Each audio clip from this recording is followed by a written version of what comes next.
Alrighty, so here's a quick recap of what we covered today. I have a couple examples that are some application problems. This one in particular here, I want to read to you guys. Let me read you the scenario.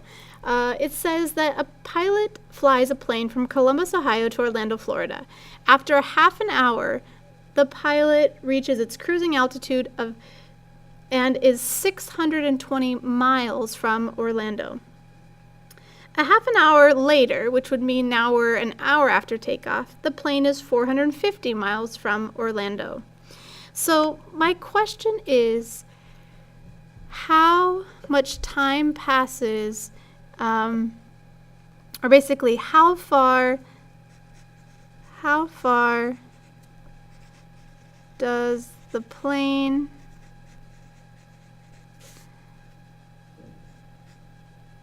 descend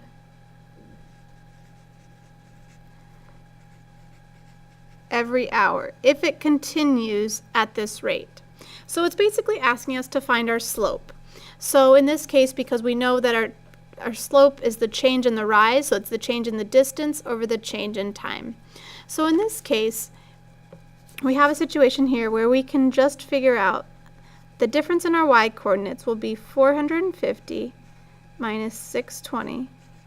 Those are our y-coordinates all over. And again, since I start at the 450, I have to start at the 1. 1 minus 0.5. So 450 take away 620. If we found the difference between those, we know that our answer is going to be negative because our plane is, I guess, getting closer and closer. So in this case, we have negative 170 over 1 minus 1/2 is 1/2. If we divide by 1/2, that's the same thing as multiplying by 2. So we get that the plane will descend, or it gets closer by 340 miles. It cuts off that distance from its original distance every 1 hour. Because again, all of this was our change in our miles over our change in hours, right? So every half an hour, we know that it went down by 170 miles in that half an hour, right? It dropped from here to here, was down 170. That was only a half an hour. So obviously doubling that, it would go 340 miles. It gets that much closer every hour that passes by. So this would be the slope of our line, which represent its rate of change. Okay. Now, why is it negative? Because as we're this distance from Orlando, we're cutting off miles as time goes on. Alrighty.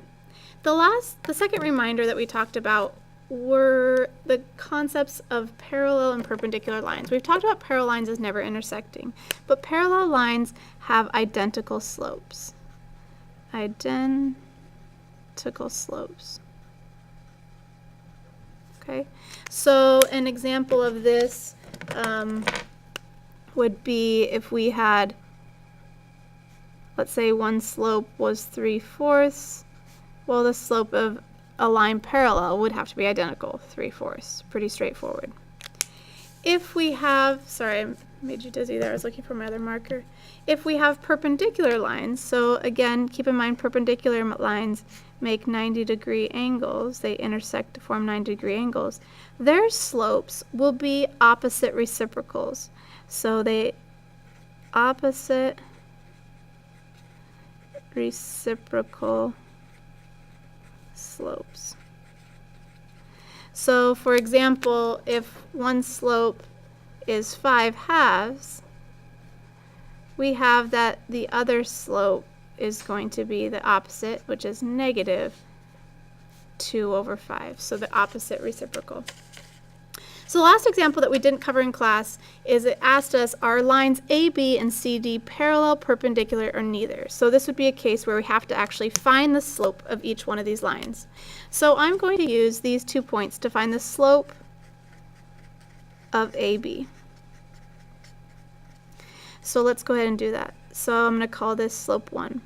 So the difference in my y-coordinates, I have -5 take away 1 and negative 1 take away 1. So if I simplify that, negative 5 take away 1 is negative 6. Negative 1 take away 1 is negative 2. So the slope of one line, of line AB, is 3. If I find the slope of CD, I'm going to use my other 2 points. So I might even cover these up so I don't accidentally mix them up. I'm going to have 1 minus 2 as the change in my y coordinates. 6 minus 3 is my x coordinates. So I get 1 minus 2 is negative 1.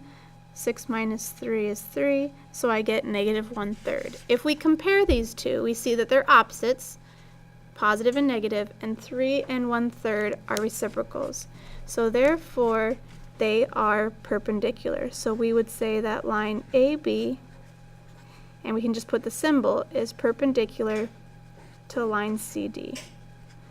Again, because these two values were opposite reciprocals. We had this scenario here. Alrighty, I will see you guys tomorrow.